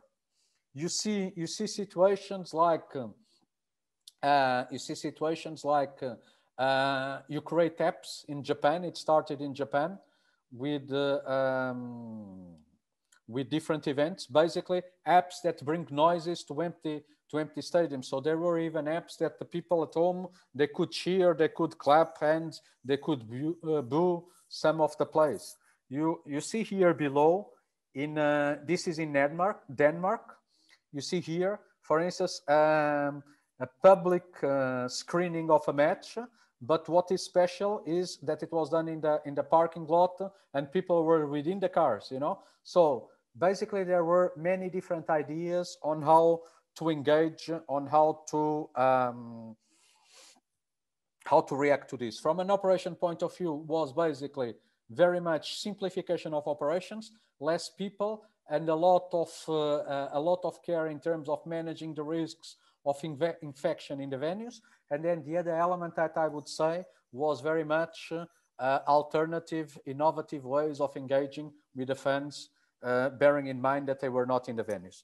Now, answering the colleague about Japan and about, well, the COVID operations, I think that I have answered. I have some colleagues that are in Japan, so they are taking extreme measures. We know that the public support for the event is not at a high level, but from an operational view, so they have already said no international spectators, so only local spectators. So this is already a way of minimizing the risks.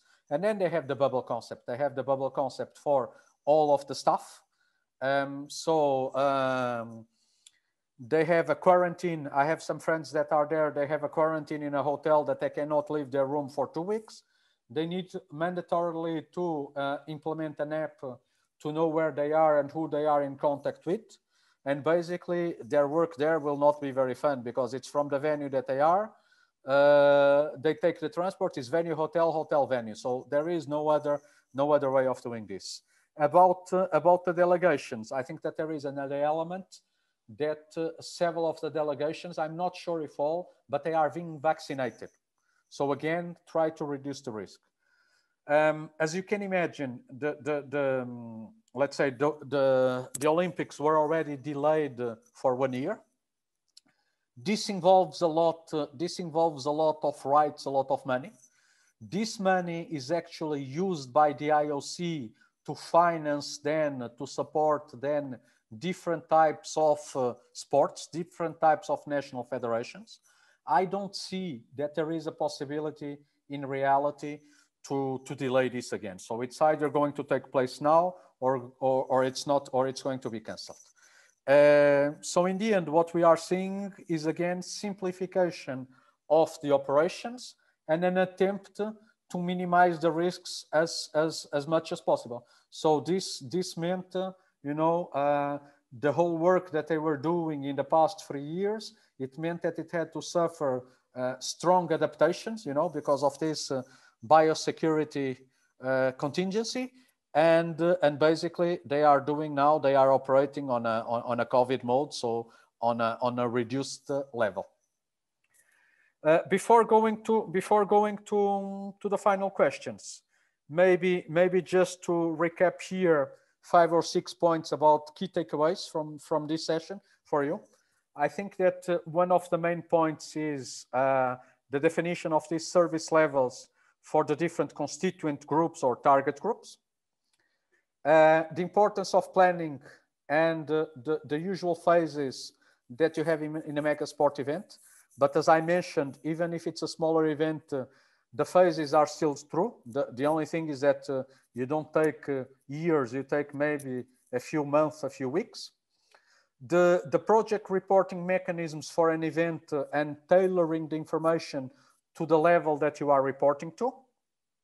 We have also mentioned the typical functional areas, and we have seen some of the most important. So I selected a few of the most important that exist in a mega sport event. And as I said, in many of the sports, you know, they might have slightly different names. They might be organized in a different way. But in the end, what I've shown you, I think that around 80% will stand true, will hold. And the importance of a communication system and communication lines at the venue, because you need to solve, the principle is that you need to solve most of the things at the venue level. And then the last point worth noting is the operational readiness methodology, because as I said, I think that there is a social obligation from the organizer, but also, you know, there is a huge risk when you take years to prepare and then everything is at stake and needs to go well within this period of 4 weeks. You don't have an opportunity to repeat and to improve, only for the subsequent matches. So this would be the points that I would highlight as key takeaways from this session. And Kalisha, well, I would like to thank you all. As Kalisha said, the presentation will be given to you as well as the video. You have here also my email if you want to contact later to know something. But I'm open now to a session of question and answers before we go and see the Champions League final. Okay, so while we're on COVID-19, just 2 questions relating to that from Irving. What do you think about the impact, what will impact the risk management aspect of major sport events ahead in terms of choice of facilities and how they are chosen, since even with vaccination, the chance of contamination of stakeholders at venues will still be an issue? I don't think that it had a direct, let's talk now about Euro 2020. I don't think that it had a direct impact, because basically, even if you have the requirements, you know, the requirements that are established from the bid phase, you need to work with infrastructure, with the facilities that are available. And you need to operate it in a specific way. So a venue can be operated in many different ways, like a normal league match and a tournament match. Where it had an impact was more related with the host country possibility decisions of having spectators allowed into the venue, yes or no. And there were at least 2 venues that have fallen. So it was Dublin and it was Bilbao, if I'm not mistaken. And Belgium was before, but this has to do with had to do with finances and the timelines for construction of the stadium. So it did not affect the choice of the venues directly, except for the part from the presence of the public. Now, what you see is, you know, more infrastructure being required, like the example that I've given you for 2 dressing rooms, but the same thing applies to the warm-up areas. Now you have 2 different warm-up areas. So many things happen in terms of minimizing the contact between people, okay? The hygienization, having the gel to do this, implementing, using the accreditation system to prevent people that are not necessary to be in certain areas at specific times. So it's more from an operational point of view and this bubble to bubble concept. Right. And to go along with that, how are persons dealt with when established COVID regulations are not adhered to at a specific event? I guess players or Can you repeat? I didn't understand the question. how are persons dealt with when established COVID regulations are not adhered to at specific events? Okay. So this varies a lot because it's probably amendments to the competition regulations or to these manuals, you know, this protocol return to play.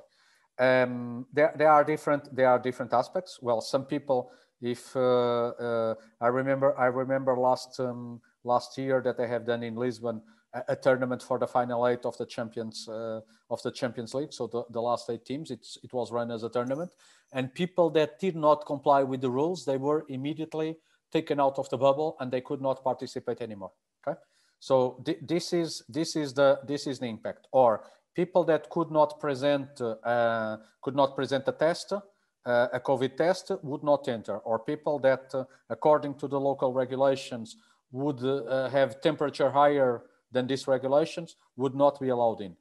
And it led the whole objective out of the 500 and something matches that I mentioned. The whole objective was to delay or to cancel as less matches as possible. I think that we have seen in 1 or 2 weeks ago in South America, in the Libertadores Cup, a team, I think it was Boca Juniors in Argentina, that basically did not have could not field in a goalkeeper because the 3 goalkeepers that they had were infected. If they would not be able, they would basically lose the match. So they use a field player to go as a goalkeeper. So basically it's immediate removal, and everybody had to accept that we need to play under these circumstances. So you cannot cancel and delay matches.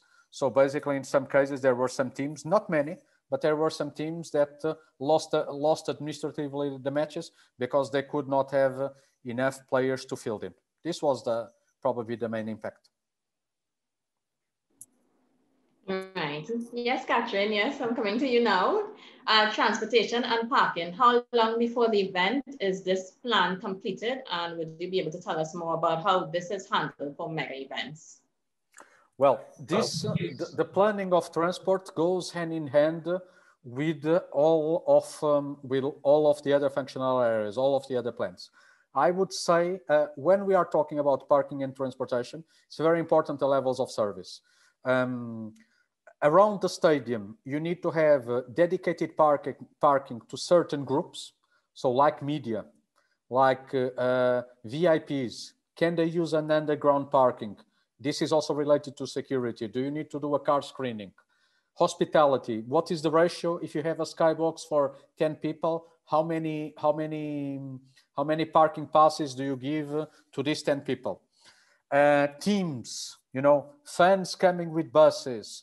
One thing is, let's say, private parking, so from the event organizer.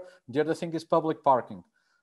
We can be talking from the organizer point of view. We can be talking in excess of 6,000 parking places around the venue. So you need to find solutions. Some of the venues are actually very much in an urban environment. So you need to find solutions. You need to see how it is.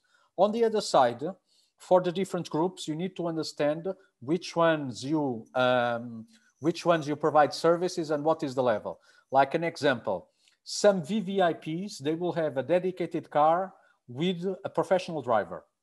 Others might be able to take a pool car, meaning that 3 or 4 people can go in there. Others, like for the media, well, there are still some other VIPs that will basically be on a bus from the hotel, a 50-seater bus, to go to the stadium, and then the same thing back. If you go to the media, then you are probably talking about shuttles or use of public transportation. So here, this is an example because event transportation covers so many different target groups. It's an example that the levels of service are very important. I would say that I would expect the large majority of the plans to be done, to be finalized, to be approved 12 to 9 months in advance to the first match of the venue.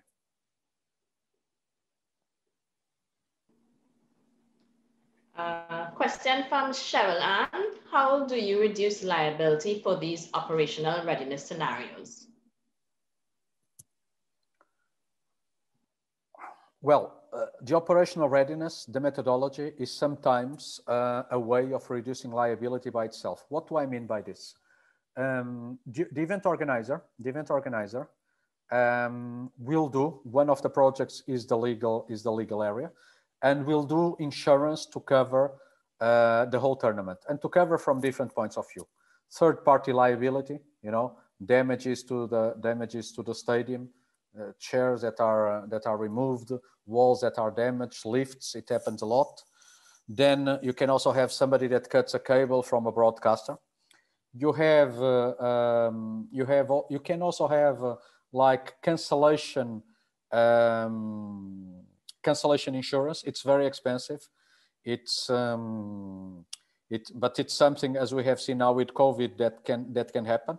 It's a matter of taking the risk, yes or no, a priority from the organizer. You can have terrorism. You can have different kinds of insurances to be covered. Okay, even to you know, sickness, theft of the teams, of the staff, different kind of things. The operational readiness can serve as an argument to, let's say, the insurers to show that the organizer is doing everything at its power to solve potential cases that exist. So if you have a match cancelled, what happens to the people that had the ticket already? There are going to be lawsuits, that's clear. What will happen to these people? So operational readiness can be put on the table saying, listen, we are making a risk assessment, we are testing all of this, we are finding solutions, and our staff is being trained on this way. So in a way, it's a way of addressing the risk. When does the concept strategic planning start, before or after bidding to host a competition? Well, I think that I have answered. That during the presentation, but I will repeat. So it's basically the conceptual or strategic phase in the beginning when you start discussing about your structure. Well, when you start discussing about which projects you have, a rough idea about the service levels, because this has an impact on the structure and on the budget. And this phase, so for a mega sport event, the smallest time that I have seen were 2 years. The longest time that I have seen were around 8 years. So depending on the event, this will vary. I was giving an example. If it's not a mega sport event, like a League Cup, as I mentioned, a Final Four, you are talking about 6 months in advance. The higher the profile of the event, the more time that you have. So I would say that it's between 2 to 8 years. I was in Qatar I was a tournament director from 2013 to 15. So basically 8 years in advance. And the whole job was exactly creating a tournament operational master plan, which is all of this strategy, because Qatar is a mix between a normal tournament and an Olympics, because the distance between the venues, it's like almost in the same city. It's 70 kilometers between the two venues. If you compare with Russia, if you compare with Brazil that had 2,000 kilometers, it's a completely different event. So I have 5 more questions. I hope you would like to answer them, and we can allow the participants to know that so we can continue. It's fine. Yes. Question has to do with the importance of protocol and event management. Discuss a little about the hospitality and VIP guest management, but as per the Abaka, that's the person who asked me the question, his experience in some events, protocol plays a central role, such as handling the ticketing. Therefore, in your opinion, how important should protocol be in the management of an event? Well, protocol is a very important one, because when after the event, when there is let's say there is an evaluation and assessment if the tournament was successful or not, one of the key stakeholders are the VIPs, which is the area of protocol, okay? The VVIPs. So you are talking about fans, it's an important group, VIPs are an important group, sponsors and broadcasters, you are talking about media, just to name a few. But each of them will have different characteristics. They will view the event in a different way. The important thing here is really to understand what are the expectations of this group. And this is why then you need to identify on the basis of the expectations, on the basis of your priorities. This is why you need to define well and implement well the service levels. So a VIP, elements that will be important will be arrival to the stadium, parking, you know, easy and efficient. Will be a little bit the environment where these people are, the type of food, you know, the type of amenities that exist, entertainment even. It will be important, the location in the stadium, so that's why you always have the VIP tribune in a central place. So the protocol is very important because the VIPs are one of the key stakeholders to define the success of the event after it takes place. Okay. And that your response will, I think, will tie into Nulan's question, but could you please also share a little bit more about protocol department, which is what basically what you were saying a while ago, and how big and important this department usually is and what is expected from them. So I guess your response would have. Okay, the protocol department can vary, the size can vary depending on the events, of course. They will have responsibilities, you know, before the event itself. They are focusing very much on quota management because you have limited size in the VIP tribunes. Not everybody can go. So there is an element of ticketing there. There is an element of invitations. Okay. So all the invitations, everything needs to go in a seamless way.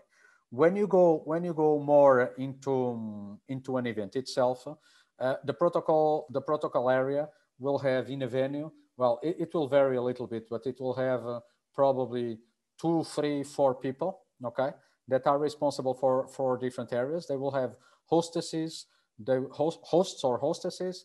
They will have maybe some private security working with them. They have a strong connection with accommodation, with transport, with welcome and information services. And the roles that they have in the venue are related to welcoming the guests, okay? Making sure that the space, the whole environment, the food and beverage, everything is working well. And then the protocol sitting. So basically where here in a match, you don't use the state protocol, you use football protocol, which means that the president of the confederation has a priority, then it's the 2 participating teams and so forth, okay? So between these 2 to 4 people, they need to do all of these functions within the stadium. Obviously also then connection with the local authorities and especially the government or the city protocol where you are. And then this structure is replicated across the different venues. It depends also on the size of the venues. You know, you might be operating with 10, 15 hostesses, but you might have to have 20, 25. Okay, so it gives a little bit about the structure and the modus operandi. So another question from Zai. Do you think that ethical and moral considerations will now exert additional pressure on mega sports management regarding COVID-19 response, the public sentiment, or commercial and sponsorship considerations? Well, I think I don't know exactly, you know, it's generic. I don't know exactly what are the ethical and moral concerns. I'm sure that this is changing a lot. We need to see also how this is evolving in the next couple of years. There is a big concern that sports is not the cause for infections. From that point of view, of course. It is very important to have the public, you know, because sports is for the public. It's empty arenas, only to be broadcasted on TV is something that is not interesting. So operations will change a lot, but another consideration is also going to be the financial sustainability of the sports and of the clubs, because quite a lot of the clubs, they have or quite a lot of these federations, they have a big social role in their respective countries, and obviously there is a big financial impact. So I'm not sure if I answered the question, but I'm sure that the operations from now on will not be the same. This will be a risk that will be omnipresent. Okay, and one more from Florencia. What would you say is the most difficult task you ever had to handle? What is the most difficult task you ever had to handle in terms of mega sports planning and implementing events? I'll tell you, the most difficult day in my life, let's say from a professional point of view, was the first match that I did. And this was the reason why I implemented the operational readiness in UEFA. Because I was in I didn't have, so it was my first match, I didn't have really experience. I didn't have a proper briefing. I was doing different areas. So I was doing hotel management, I was doing transportation, I was doing protocol in the stadium. So I had to, you know, to be at multiple places, or my head had to be at multiple places at the same time. I delegated on some people, including some volunteers, to help me manage everything. But on the first match, many things happened that I never expected, you know. The lady that had the protocol tickets, because at that time the things were not digital, fell asleep. She was 300 kilometers away and she didn't come with the tickets. And I had people shouting in my face, saying, don't you know who I am? How bad this event is organized? I had simple things that never anticipated. You know, it was match number 2. Some people went for this match and they wanted to see on TV match number 1. And some of my colleagues, or I think it was the stadium staff, just disappeared with the remote control. So I had people that were furious. Well, so many things happened. At a certain time, well, after the match, I just had to hold. It was a very difficult one. After the match, I called my boss and I said, listen, you need to take me out of here because I'm not tailored for this. The match didn't go in a good way. So please put me on a different role. And he told me, no, Pedro, please hang in there because I was fired twice today, but I'm still here. We need you. I'm sure that you will do a better job next time. We will send some people to support you, but you need to hold the fort. And this kind of confidence helped me a lot, okay? The other matches went much better. And then the final result of this incident was actually that in UEFA, we implemented the operational readiness, so the tabletops and the simulations to make sure that the people were prepared in advance, you know, and after this, it followed. FIFA is also doing. I was in the FIFA Master now earlier this week to do it, and now it becomes more a standard thing. Okay, I think we all went through those kinds of trials at our first events, managing these things. So let me just, 2 more questions and we'll call it a wrap. Kavesh, should all legal processes and agreements between all entities include player rights? If the contract should include clear rights, is that it? Should all legal processes and agreements between all entities include player rights? Yes, I think that this is a tendency.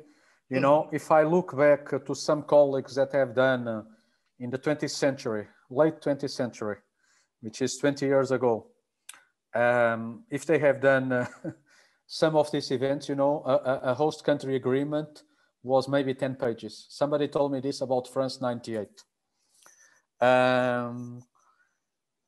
I think that things started to be very much professionalized, you know, in the beginning of the century, after Euro 2000 and Euro 2004, 2002, after Korea, Japan, no, Euro 2000 and then after Korea, Japan World Cup 2002. And what happens is that the contracts are growing in size. So each time that something doesn't go wrong, you have maybe 5 or 10 more pages in the host city agreement, in the host country agreement. So nowadays, it's a very legal exercise, and all of these angles are covered. The responsibilities, the obligations are very well detailed, And we are talking now about the host city agreement, a host country agreement. In Qatar, I can tell you that it had around 300 pages. But on top of this, there are all the other agreements that I mentioned. So to do a mega sport event, and bearing in mind the amounts that are involved, the legal perspective, at least in initial phases, it's very important that everything is as clear as possible and as identifiable as possible. Thank you so much. Allow me to ask Shulan if you'd like to say anything before we close. Yes, hi everyone, good day. Excellent presentation, very comprehensive. I feel anybody who is involved in events management, the information that is shared is right on point. So that is my major observation. I just want to highlight only one other thing is that just because of your presentation, it should really ground everybody who's listening that regardless of the event that they're putting on, everything applies on what you said. And as you broke it down, that depending on if it's this side event, the other sides of event, it still remains constant in all the steps. And you know, coming out from the Caribbean, and we are normally associated with very small events, we need to set a standard. And I think you give us a lot of information for us to use and to tap into when that time comes. So thank you very much, Pedro. It was really, really informative. I mean, I know that everybody really focused on COVID right now, and the information that you brought, it's relevant because risk management covers COVID in some form. This is just a unique risk that we just need to know how to deal with it. So I really enjoy your presentation. So thank you, thank you, thank you. And you could ask Jeffrey. Jeffrey, you have anything to add? Are you still there? Hi, good afternoon. Good afternoon. Thank you very much, Shilan. Actually, no, to be honest with you, you said everything. It was really a great presentation. Even when we reached to, I think it was slide number 3 or 4, and I saw the Caribbean context that he spoke from, I was very much intrigued that he took that time to be able to speak to us and what we do. You know, right. So no, it was a really, really great presentation that I hope that the students and everybody else listening would learn from, to apply effectively and efficiently. Yes, yeah, that's great. Calisia, are you going to tell them about our program that, you know, this is what we do, we're training people. I'll leave it up to you. Yes, Calisia? Yes, so thank you very much, Pedro. Yes, I'm just going to let the participants know that the recording and the presentation will be sent to them after. And thank you for those who are joining us from all over. I have Turks and Caicos, hi Zakia, Amobi from Nigeria, Kendall from the USA, Andreas from Switzerland, Pedro's friend, Barbados, Cameron from Barbados, Siobhan and St. Kitts, New York, and persons from Argentina, UK, and Deborah from Jamaica. So thank you so much for all of you all joining us throughout. And we hope you enjoyed it. And we hope to see you at our next public lecture. Thank you so much. Pedro? Thank you very much. It was a pleasure to be here. And hope to see you then next time. And I hope that this was useful. Thank you so much. Enjoy. Thank you. Thank you. We will forward